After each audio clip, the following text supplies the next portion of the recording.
Bonjour et bienvenue sur la chaîne du fil d'Olga. Aujourd'hui, dans cette nouvelle vidéo, je vais vous parler droit fil, découpe du tissu et marge de couture. Allez, c'est parti!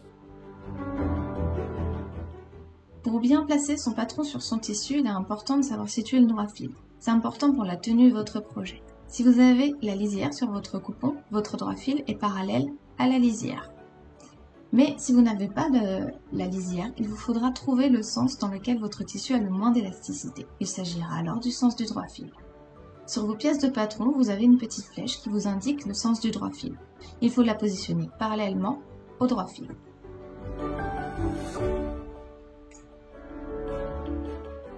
Si le patron que vous utilisez comporte déjà les marges de couture, vous allez pouvoir l'utiliser directement pour couper votre tissu. Il faut maintenir votre pièce de patron sur votre tissu. Ici, nous utilisons des épingles. On va ensuite reporter les contours de notre patron avec une craie.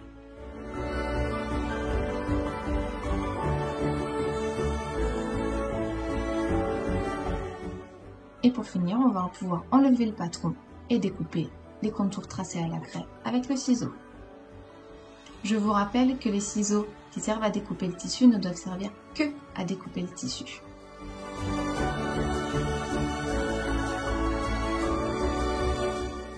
Vous pouvez également utiliser pour maintenir votre patron des poids de couture ou des poids ici trouvés en magasin de bricolage. On peut également utiliser un stylo effaçable plutôt que la craie.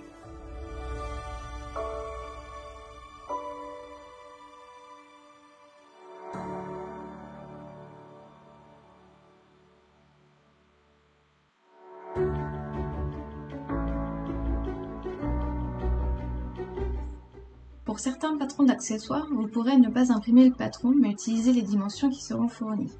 Dans ce cas, vous pouvez utiliser une règle à patchwork. Elle vous permettra de faire facilement de grandes lignes et des angles bien droits. Vous pouvez soit l'utiliser pour tracer à la craie ou au stylo sur votre tissu les contours du patron, pour ensuite découper votre tissu avec vos ciseaux.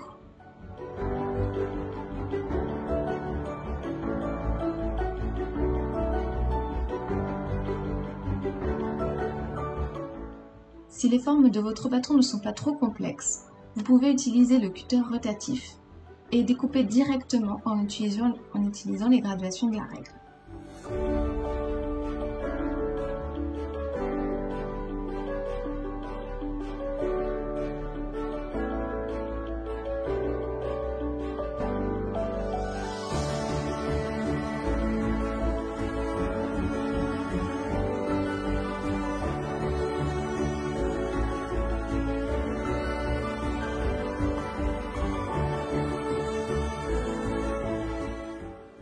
Enfin, dernière technique, vous pouvez également maintenir votre patron sur votre tissu, soit avec des épingles, soit, on le verra après, avec des poids de couture, et découper avec votre ciseau ou votre cutter rotatif directement autour de votre pièce de patron.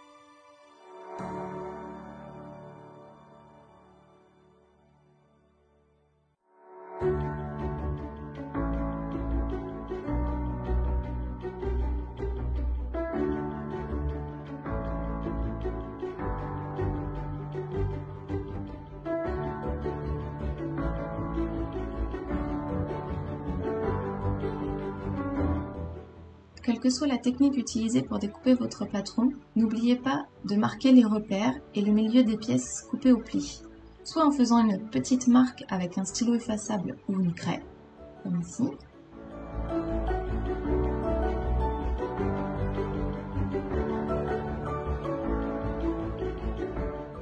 soit en enlevant quelques épingles pour libérer un tout petit peu de tissu et en faisant un petit cran avec le ciseau dans la marge de couture. Attention à ne pas aller trop loin pour que le cran ne sorte pas quand on aura fait la couture.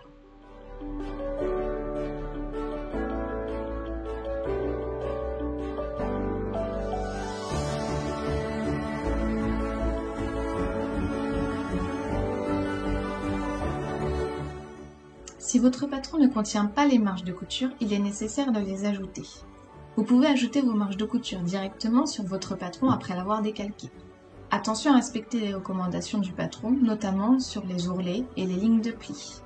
Vous pouvez utiliser une règle ou une règle japonaise et mesurer autour de vos pièces la valeur de votre marge de couture. Cette méthode est pratique sur les lignes droites, mais elle est un peu plus contraignante sur les courbes. Vous pouvez donc utiliser 2 stylos ou 2 crayons attachés en vérifiant que l'écart entre les 2 traits correspond à votre marge de couture. Il suffit ensuite de suivre le tracé de votre patron avec l'un des stylos, l'autre tracera la marge de couture. Vous pouvez ensuite découper votre patron et n'oubliez pas d'inscrire que vous avez ajouté votre marge de couture. Vous pouvez également ajouter vos marges de couture directement sur votre tissu au moment de la découpe. Commencez par maintenir votre patron sur votre tissu en prenant soin de laisser suffisamment de place autour pour pouvoir ajouter la marge de couture. Vous pouvez utiliser une règle ou une règle japonaise et mesurer autour de votre pièce de patron votre marge de couture. Cette méthode est plutôt longue, surtout dans les courbes où il va falloir faire plein de petits points pour pouvoir retracer l'ensemble de la courbe. Vous pouvez donc utiliser des outils que l'on trouve en mercerie, comme ce petit aimant qui vient se mettre sur le ciseau et qui permet de couper le tissu en ajoutant directement la marge de couture. Grâce à ces 2 petits élastiques noirs, on peut même mettre 2 marges de couture différentes, 1,5 ici pour l'ourlet en bas et 0,8 pour les coutures de côté et l'assemblage des manches.